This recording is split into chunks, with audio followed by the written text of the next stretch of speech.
Et en ce moment, on prend une vidéo sur Titanic, un bon film, encore avec DiCaprio, mais bon, la prochaine fois, on change, je vous explique à la fin de la vidéo, pouce bleu, tout ça, tu connais. C'est un film réalisé par James Cameron, le fameux explorateur des mers.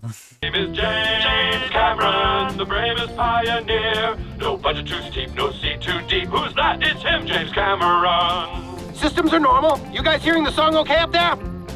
James Cameron, explorer of the sea.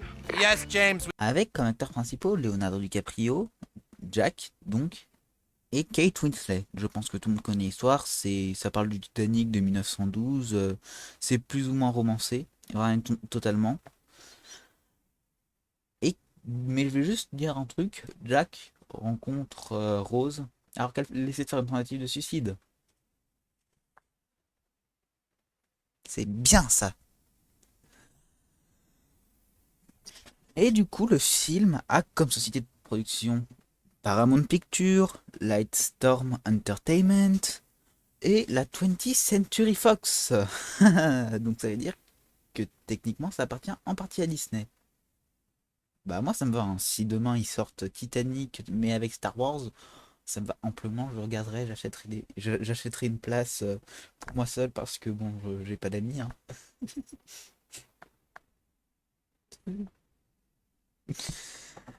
Et c'est un film des États-Unis, alors que le réalisateur James Cameron est canadien, pas québécois, canadien.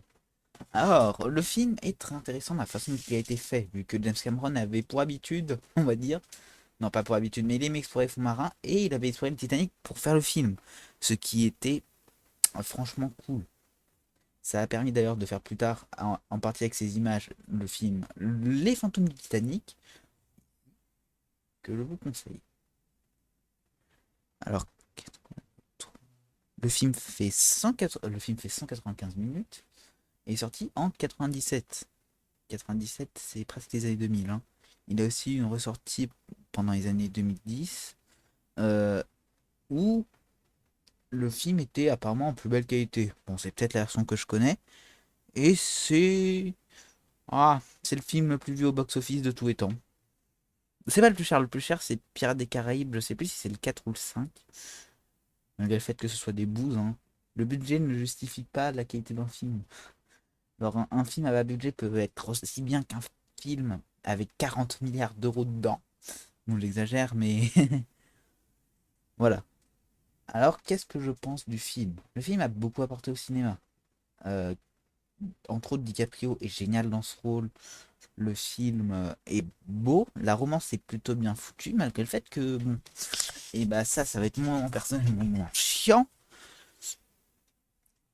Je préfère les romans dans les animés, voilà. J'ai pas chié devant Titanic. J'ai plus chié devant le film Your Name, qui est aussi un très bon film que je vous conseille. Et alors, la fin alternative n'est pas très intéressante. Ah, faut acheter quand même le DVD Blu-ray, qui peut être intéressant d'ailleurs. Privilégiez le format physique, hein. On reparlera de ce film après, puisque très intéressant aussi. Alors, les persos fictifs, oui, les personnages principaux sont fictifs, donc c'est jamais réellement arrivé. Par contre, certains personnages sont réels, comme Margaret Molly Brown, Thomas Andrew, Edward John Smith, qui est le commandant. Bref, un tas de trucs, qui d'ailleurs ressemblent pas mal au commandant, vous savez, dans la pub pour les bâtonnets de Colin Free. Hello les amis, je suis le capitaine Iglo et je suis allé loin à pêcher de beaux colins pour Iglo et en faire pour vos enfants des bâtonnets croustillants à souhait dehors et si fondants dedans. Oui, bon, je mettrai une photo quelque part et j'ai fait tomber quelque chose. J'ai trouvé tomber, merde. C'est pas grave. Un tas de personnes. Et le film Titanic est franchement intéressant. Mais je le trouve chiant. Voilà. Mon avis très honnête, je le trouve chiant. Je n'ai rien contre les romans. J'adore Your Name, j'adore un tas de films de romance même. Je m'ennuie pas devant Twilight. C'est un film merdique et j'en ris. Je ris du fait qu'il soit merdique. C'est ça qui pour moi justifie le fait qu'un film puisse être intéressant. C'est que tu ne t'ennuies pas. Moi, Titanic, je le trouve intéressant au niveau de la réalisation, au niveau de l'histoire. Il m'a pas passionné plus qu'autre chose. Mais ça peut vous intéresser. Mais je ne peux pas nier la qualité de ce film, hein, sachant que il a apporté beaucoup de choses au cinéma. Mais si vous aimez la réalisation de Titanic, je peux vous conseiller Abyss. Alors, c'est pas la version longue, c'est la version courte que j'ai, qui est du même réalisateur. Qui d'ailleurs, vous pouvez voir à l'arrière du film. Hop, alors, je sais pas si on voit bien. Ah, on voit là.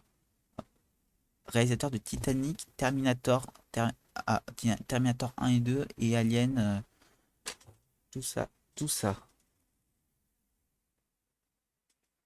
Et bah oui, ce film est très intéressant, car c'est pas du tout une romance comme Titanic. Bien qu'il y ait une petite romance bon, surtout une sorte de divorce, donc c'est pas vraiment une romance, mais le film est intéressant. Voilà, je vous le conseille. Toujours de James Cameron, hein, et ça c'est le temps des conseils cinéphiles. Alors c'est parti pour les anecdotes de cinéphiles. J'ai les lunettes, ça change de mon rôle normal. Bien que je suis censé les porter tout le temps, mais flemme. Si vous voulez voir un film, certes vous pouvez le voir sur Netflix, sur des trucs comme ça en dématérialisé, mais on vous conseillera toujours plus les DVD.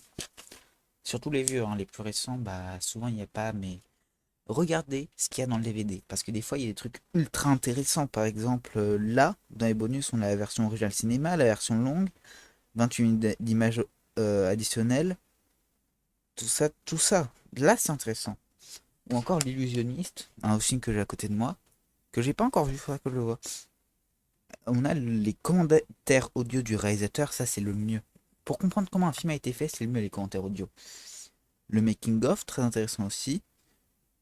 Des scènes coupées aussi, ça peut être intéressant. Voilà, c'est...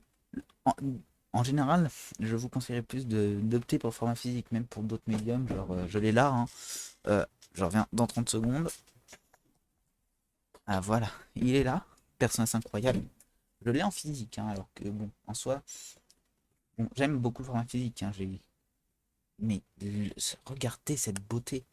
Juste, pour les films, j'aimerais plus un steelbook, hein, vraiment. Mais juste si vous aimez le jeu vidéo et le cinéma, prenez le format physique, ça vous avantagera. Alors, au final, quelle note je donne à ce film? Parce que je vais commencer à les noter, les films.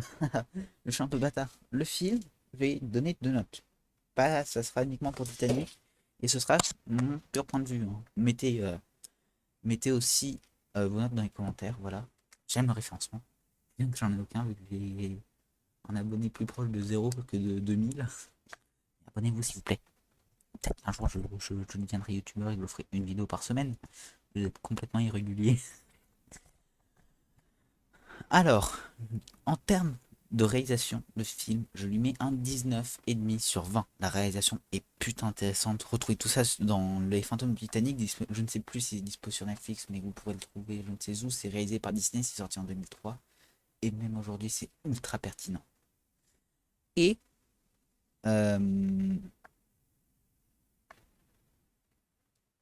attends. Je suis con. Et en termes de notes du film, c'est très compliqué. Je pense que si je voulais être. Si je prends que mon point de vue, je me suis fait chier dans le film. 12,5.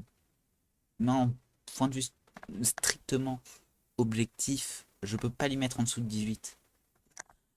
Car oui, il y a des trucs qu'on n'aime pas, qu'on a envie de défoncer. Par exemple, cette peluche faite de mes mains, j'ai envie de la défoncer.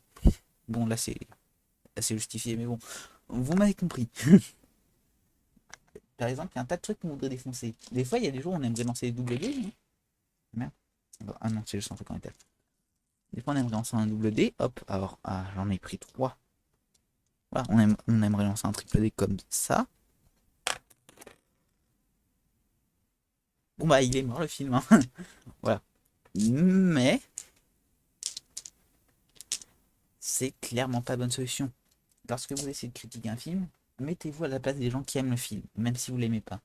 Et si vous l'aimez, mettez-vous à la place des gens qui n'aiment pas le film. Essayez de comprendre leurs arguments, même s'ils ne sont, sans vous, pas viables. Et sur ce, la partie critique est terminée. Et j'ai des derniers trucs à vous dire. Déjà, pour la prochaine vidéo, ce sera sûrement la suite du gameplay Minecraft. Lopoc en sueur. Et le prochain Parlons 2, ce sera sur un youtubeur. Sur plus précisément MJ de la chaîne Fermez-la. Je vous déconseille ces vidéos pour l'instant, ou même d'aller lui passer sur Twitter. Remarque, si c'est pour faire ma pub et qu'ils m'entendent parler de moi, ça me va complètement. Bon, sur ce, je vous fais des gros bisous.